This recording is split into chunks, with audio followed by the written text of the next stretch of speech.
আসসালামু আলাইকুম রহমতুল্লাহ। শিক্ষকদের ন্যায্য দাবি আদায়ের কর্মশেষের অংশ হিসাবে আজকে কর্মবিরতির অংশ হিসাবে বাইকপাড়া দাখিল মাদ্রাসার সকল শিক্ষক মণ্ডলী কর্মবিরতিতে অংশগ্রহণ করেছে।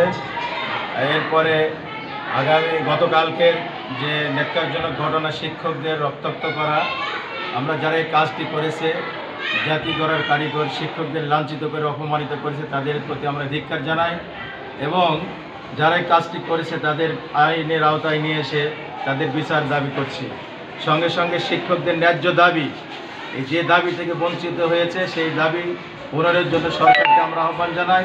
বাংলাদেশে বহু আন্দোলন হয়েছে, বৈষম্য বিরোধী আন্দোলন হয়েছে। বৈষম্য থেকে বাংলাদেশকে মুক্ত করার জন্য শিক্ষক মণ্ডলী প্রয়োজন হলে এই বৈষম্য দূর করার জন্য পুনরায় আন্দোলন করে বৈষম্য ফিরে দিয়ে বৈষম্য বাদ দিয়ে বাংলাদেশকে ন্যায়সঙ্গতিতে বাংলাদেশ শিক্ষকদের ন্যায্য দাবি পূরণের জন্য যে আন্দোলন, সেটা শিক্ষকরা করবে এবং সেই দাবি পূরণ করেই শিক্ষকরা ঘরে ফিরবে ইনশাআল্লাহ।